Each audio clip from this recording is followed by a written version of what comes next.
Good morning दोस्तों। तो सबसे पहले आप सभी को आज हैप्पी न्यू ईयर। तभी हम आज जो किसी प्रश्न की बात करेंगे, तो सबसे पहले आप सभी को very very very happy new year to all of you my all dear friends. तो दोस्तों हम हिंदी और जीके और जो साइंस का जो है रोज़ 2 वीडियो आता है, तो अभी भी 2 वीडियो आएगा ही। तो अब थोड़ा सब्जेक्ट को चेंज करें, जीके का तो आएगा ही, लेकिन बीच बीच में हिंदी इंग्लिश सबका भी आते रहेगा। तो दोस्तों बिहार डीएलएड एंट्रेंस एग्जाम में जो 20 नंबर का हिंदी पूछा जाता है, और इस हिंदी का प्रैक्टिस सेट देखने से पहले मैं आपको एक चीज़ बता दूं कि सबसे पहले आपको टेंस रहना। टेंस जो है देखिए 9th 10th में लोग पढ़ते हैं, तो अगर नहीं पढ़े तो सबसे पहले आप टेंस पढ़ लो। टेंस पढ़ना परम आवश्यक है। टेंस के बाद आप वॉइस पढ़ लो, अब वॉइस के बाद आप नाइरेशन पढ़ लो, और उसके बाद आप थोड़ा सा वर्ब पढ़ लो। और कुछ नहीं भी पढ़ेंगे ना, लेकिन कम से कम आप टेंस पढ़िए। Tense, voice, नाइरेशन। वर्ब बहुत छोटा सा टॉपिक है, वो तो आप टेंस पढ़ेंगे तभी ही, उससे सबसे पहले आपको वर्ब ही पढ़ना पड़ेगा। तो इन चारों चीज़ को प्लीज़ आप यूट्यूब से चाहे कहीं से भी हो सर्च करके पढ़ लीजिए। इंग्लिश में आपको कम से कम 10 नंबर भी आ जाएगा तो बहुत आ जाएगा।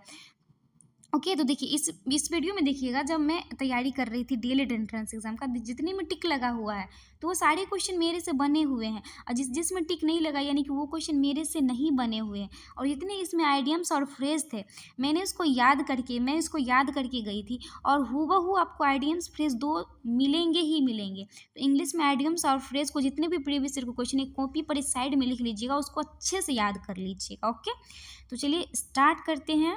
तो हमारा पहला क्वेश्चन जो प्रीपोजिशन से है, कि पहला क्वेश्चन है कि there is a bridge dot dot dot the river.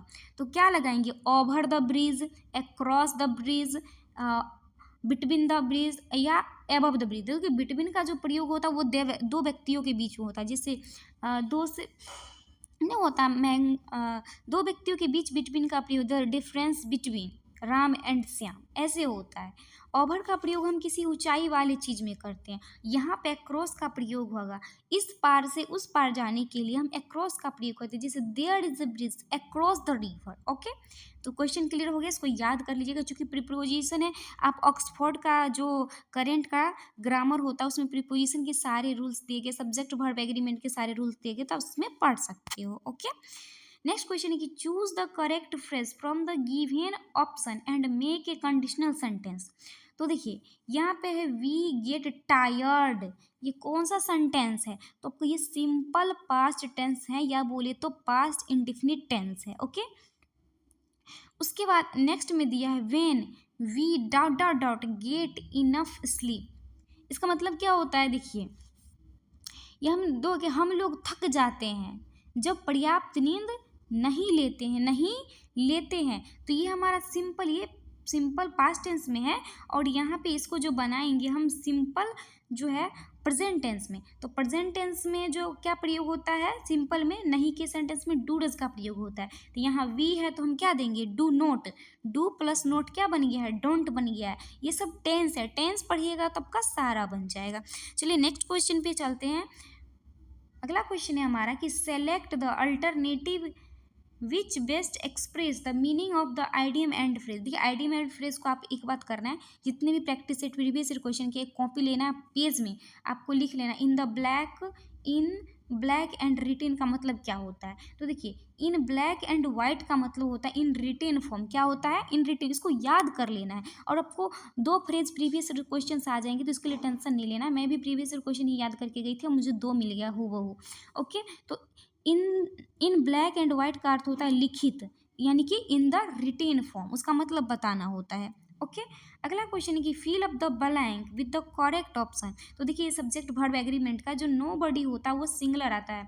No बडी मतलब होता है कोई नहीं, लेकिन ये कैसा सब्जेक्ट है? सिंगुलर सब्जेक्ट है। और एक चीज़ पढ़े होंगे, वो भी टेंस में ही पढ़ाया जाता है, चाहे सब्जेक्ट वर्ब एग्रीमेंट में ही पढ़ाया जाता है, कि सिंगुलर सब्जेक्ट के साथ हमेशा सिंगुलर वर्ब का यूज़ करते हैं, और प्लूरल सब्जेक्ट के साथ प्लूरल वर्ब का सब्जेक्ट यूज़ करते हैं। और वर्ब में एस या ई एस लगाने से वर्ब सिंगुलर हो जाता है। तो यहाँ नो हमारा वर्ब प्लूरल है, और इसमें एस लगा देंगे तो ये हमारा सिंगुलर हो जाएगा, यानी nobody knows the fact is the correct answer. Next question है दोस्तों हमारा 5 नंबर क्वेश्चन है कि which sentence has the correct punctuation mark. तो आपको पंक्चुएशन मार्क का भाई अच्छा ज्ञान रहना चाहिए। तो सबसे पहले देखिए, ये तो बहुत ईजी ऑप्शन ही दिया है, इसीलिए मेरा बन गया था ही क्राइड। तो इन दोनों में, ये तो नन ऑफ एबव है, इस दोनों में देखिए प्रश्नवाचक चिन्ह लगा है, तो इसमें कोई क्वेश्चन पूछा ही नहीं जा रहा, तो प्रश्नवाचक चिन्ह क्यों लगेगा, तो वैसे ही इसको मैंने काट दिया था। बचा एक ही क्राइड हेल्प। तो जब भी हम किसी से हेल्प करते हैं या एक्सक्लामेटरी, देखिए सेंटेंस पढ़ लीजिएगा। सेंटेंस 5 तरह के होते हैं, assertive sentence, assertive sentence, interrogative sentence, निगे देखिए असर्टिव सेंटेंस होता है, इंट्रोगेटिव सेंटेंस होता है, ऑप्टेटिव सेंटेंस, इंपरेटिव सेंटेंस और एक्सक्लामेटरी सेंटेंस। ये हमारा जो हेल्प है, तो मदद जो मांगते हैं, ये हमारा होता है ऑप्टेटिव सेंटेंस में होता है। ओके, तो नेक्स्ट बढ़ते हैं। उसका ऑप्टेटिव और इम्परेटिव और जो एक्सक्लामेटरी, उसका तो साइन यही होता है, बट आपको वर्ड से पहचानना होगा कि श्राप आशीर्वाद किस में होता है, आश्चर्य वाला बात एक्सक्लामेटरी सेंटेंस। वीडियो ज़्यादा लेंदी हो जाएगा, ज़्यादा एक्सप्लेन नहीं, तो इंग्लिश है, ज़्यादा एक्सप्लेन नहीं करेंगे तो फिर चलेगा नहीं, इसको एक्सप्लेन तो करना ही पड़ेगा। जीके जीएस तो है नहीं कि हम बता के निकल जाएंगे। अगला क्वेश्चन है, देखिए वॉइस। देखिए बोल रहा है कि a sentence has been given in the active voice out of the 4 alternative given below. मतलब 4 नीचे ऑप्शन दिया गया है, इनमें जो एक्टिव वॉइस में दिया गया है, ये इसको आपको पैसिव वॉइस में बनाना है। तो वॉइस अगर आप पढ़े होंगे तो देख लीजिए, ये जो है आपका प्रेजेंट परफेक्ट टेंस है। तो प्रेजेंट परफेक्ट टेंस का बनाने का रूल क्या होगा, हिज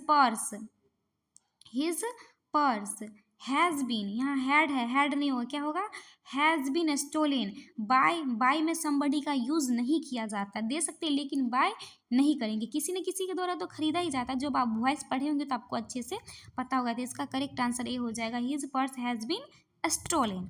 नेक्स्ट क्वेश्चन देखते हैं दोस्तों, हमारा 7 नंबर क्वेश्चन है कि pick out the non finite verb. Verb पढ़ लीजिएगा नॉन फाइनाइट। तो देखिए इसमें सेंटेंस पढ़ते हैं तब आपको समझ में आ जाएगा। नॉन फाइनाइट वर्ब बहुत ईजी है। The ability to laugh, to peculiarly to mankind. थोड़ा उच्चारण गलती हो जाएगा तो माफ़ कीजिए, because I am Bihar board student and Hindi medium student. तो देखिए यहाँ पे वर्ब बोल रहा है, तो देखिए नॉन फाइनाइट वर्ब से पहले ना टू लगा रहता है। क्या लगा रहता है, टू लगा रहता है। तो देखिए यहाँ भी टू लगा और यहाँ भी टू लगा, तो हमको वर्ब खोजना है। क्रिया किसे कहते हैं, कोई भी काम कर, जो हम काम करते वही हमारा क्रिया होता है। तो यहाँ मेन काइंड कोई क्रिया नहीं है, कोई काम नहीं है, लेकिन हंसना, यहाँ पे जो हंसना है ये अकर्मक क्रिया है। ये हंसना क्या है, क्रिया, इससे पहले टू लगा, यानी कि हमारा लाफ क्या हो जाएगा, नॉन फाइनाइट वर्ब। या आईएनजी जिसमें लगा रहता है वो हमारा नॉन फाइनाइट वर्ब होता है, या टू लगा रहता है पहले तो। ओके, नेक्स्ट क्वेश्चन देखते हैं। 8 नंबर क्वेश्चन है कि which of these is used between grammatically independent sentence. तो देखिए जिसमें कोमा, कोलोन, हाइफन या सेमी कोलोन। तो दोस्तों देखिए ग्रामेटिकली यानी व्याकरण रूप से जो दो स्वतंत्र उपवाक्यों को जोड़ने के लिए जो कॉलन का प्रयोग किया जाता है। किसका प्रयोग किया जाता है, कॉलन का प्रयोग किया जाता है। और कॉलन का जो हिंदी होता है वो अर्ध विराम होता है, या उप विराम होता है, या अपूर्ण विराम होता है। ओके, नेक्स्ट क्वेश्चन की ओर बढ़ते हैं दोस्तों। Identify the tense used in the following. तो टेंस पढ़े रहेंगे तभी आप टेंस का खोज, ये सेंटेंस भी आपको पहचाना कि कौन सा टेंस है। तो when I reached the book store, तो देखिए ये हमारा हो जाएगा पास्ट परफेक्ट टेंस, जिसमें होता है हैड लगा होता है, और जो उसका सेकेंड पार्ट होता है वो सिंपल पास्ट टेंस में होता है। तो इसमें 2 पार्ट होते हैं, ये हो जाएगा हमारा past perfect tense. Option C is the correct answer हो जाएगा। ओके, नेक्स्ट क्वेश्चन की ओर बढ़ते, इसी में हमारा 10 नंबर क्वेश्चन अगले स्लाइड में।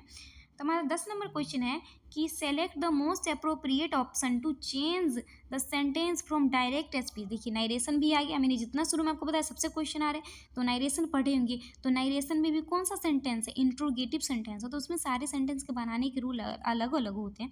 तब सबसे पहले देखिए इधर का ये जो होता है, इधर से स्टार्ट करेंगे। किसी में ये वाला सेंटेंस जो होता है इधर दे दिया जाता है, किसी में ये दिया जाता है। तो यहाँ हो जाएगा माई ब्रदर आस्क्ड मी। यहाँ पे अगर ऑब्जेक्ट नहीं दिया तो हम ले लीजिएंगे अपना मन से, यहाँ हो जाएगा माई ब्रदर आस्क्ड मी। और देखिए आपको पूरा बनाना भी नहीं, ऑप्शन ही दिया, बस 2 जगह खाली स्थान भरने। कितना ईजी है इंग्लिश, बहुत ईजी है, पूरा बनाना भी नहीं। माई ब्रदर यहाँ आस्क्ड, यहाँ हो जाएगा माई ब्रदर आस्क्ड मी, क्या हो जाएगा आस्क्ड मी, देखिए आस्क्ड मी किस में है, सिर्फ एक में ही है, तो बाकी तो वैसे ही हमारा आंसर आ गया, लेकिन फिर भी और हम आपको एक्सप्लेन करते हैं। उसके बाद इस वाक्य को सीधा कर लेंगे, did you see that red car है ना, तो इसको सीधा करके लिखेंगे you Sao the red car, इसको सीधा करेंगे तो वही ना होगा, सिंपल प्रेजेंट टेंस में है तो। उसके बाद हमारा जो सेकेंड पर्सन है वो किसके अनुसार होता है, ऑब्जेक्ट के अनुसार, और हमारा ऑब्जेक्ट क्या है, मी माने तो मी का सब्जेक्ट फॉर्म क्या होगा, आई, और आई के साथ ये सिंपल पास्ट टेंस में है, तो सिंपल पास्ट टेंस का जो नाइरेशन में फॉर्म होता है वो पास्ट परफेक्ट में हो जाता है, तो क्या हो जाएगा, हैड, क्या हो जाएगा, हैड सी, तो option C is the correct answer हो जाएगा। ओके, नेक्स्ट क्वेश्चन 11 नंबर है हमारा कि select the alternative which best express the meaning of the idioms. देखिए 2 आइडियम फॉर्म्स आ गया, इन स्पाइट ऑफ का जो आंसर होगा वो इवेन थॉट होता है, क्या होता है, even thought. Actually in spite of का मतलब होता है के बावजूद, और के बावजूद यानी इवेन थॉट का मतलब भी के बावजूद होता है। ओके, तो ऑप्शन सी इज द, तो 2 याद कर लेना, एक तो आ गया in written form black and white का, और एक ये, तो 2 आ गया, तो दोनों को लिख लीजिएगा और याद कर लीजिएगा। नेक्स्ट क्वेश्चन है हमारा कि select the most appropriate option to change the direct speech to indirect speech. देखिए दूसरा क्वेश्चन आ गया ना, तो यहाँ देखिए Varun said I will be joining you all at the airport. देखिए तो यहाँ पे भी हम अपना मन से ऑब्जेक्ट मान लेंगे मी को, तो वरुण से दैट, यहाँ देखिए वरुण से दैट है ना, से दैट, अच्छा चेंज नहीं किया, Varun say that, Varun say that, Varun say that है ना, वरुण से दैट, तो यहाँ पे आई है फर्स्ट पर्सन किसके अनुसार होता है, सब्जेक्ट के अनुसार, तो यहाँ वरुण का क्या हो जाएगा, ही हो जाएगा, क्या हो जाएगा, ही, क्या हो जाएगा, ही हो जाएगा, ही। और उसके बाद बिल का जो हम नाइरेशन में बदलते हैं तो उसका उड हो जाता है, तो ही के साथ उड किस में है, सिर्फ एक इसी ऑप्शन में, लेकिन फिर भी मैं आपको एक्सप्लेन कर देती हूँ कि आगे क्या होगा। उसके ज्वाइनिंग उड, ही वुड बी ज्वाइनिंग, और यू, तो यू जो है हमारा वो सेकेंड पर्सन है, सेकेंड पर्सन किसके अनुसार होता है, ऑब्जेक्ट के अनुसार, तो यहाँ पे अस दिया है तो ही वुड बी अस अल हो जाएगा। ओके, नेक्स्ट क्वेश्चन देखते हैं दोस्तों, हमारा 13 नंबर क्वेश्चन है कि fill up the blank with the correct option, तो एवरीवन, तो देखिए सब्जेक्ट वर्ब एग्रीमेंट पड़ेगा, तो नो बडी, सम बडी, एवरीवन, ये सारे जो होते हैं वो सिंगुलर सब्जेक्ट होते हैं, क्या होते हैं, सिंगुलर, और सिंगुलर सब्जेक्ट के साथ हमेशा सिंगुलर वर्ब का यूज़ करेंगे, तो यहाँ पे सारे जो है वो प्लूरल वर्ब है, यहाँ सिर्फ हमारा वाज जो है वो सिंगुलर है, तो वाज का प्रयोग करेंगे, everyone was rewarded. Okay, next question है कि select the alternative which express the, देखिए तीसरा हमारा तीसरा आइडियम एंड फ्रेज आ गया, यानी एक शिफ्ट में 3 याद है, तो तीनों का आपको रट जाना है। ओके, एट ए स्ट्रेच का मतलब होता है बिना रुके या बिना थके, at one time without stopping. Okay, तो option a is the correct answer हो जाएगा। 15 क्वेश्चन है हमारा, pick out the non finite verb. देखिए मैंने आपको समझाया था, बताइए इसमें नॉन फाइनाइट वर्ब क्या होगा, या तो टू लगा होगा वर्ब से पहले, या नहीं तो आईएनजी, तो प्ले हमारा खेलना हुआ, खेलना एक वर्ब है, इसमें आईएनजी लगाए तो क्या हो जाएगा, प्लेइंग। बहुत ईजी होता है इंग्लिश, आप ज़्यादा टेंशन जितना लेंगे ना उतना, बस आपको टेंस, वॉइस, नरेशन ये सब पढ़ लेना, बहुत ईजी है। नेक्स्ट क्वेश्चन है 16 number, fill in the blank with the suitable cohesive device.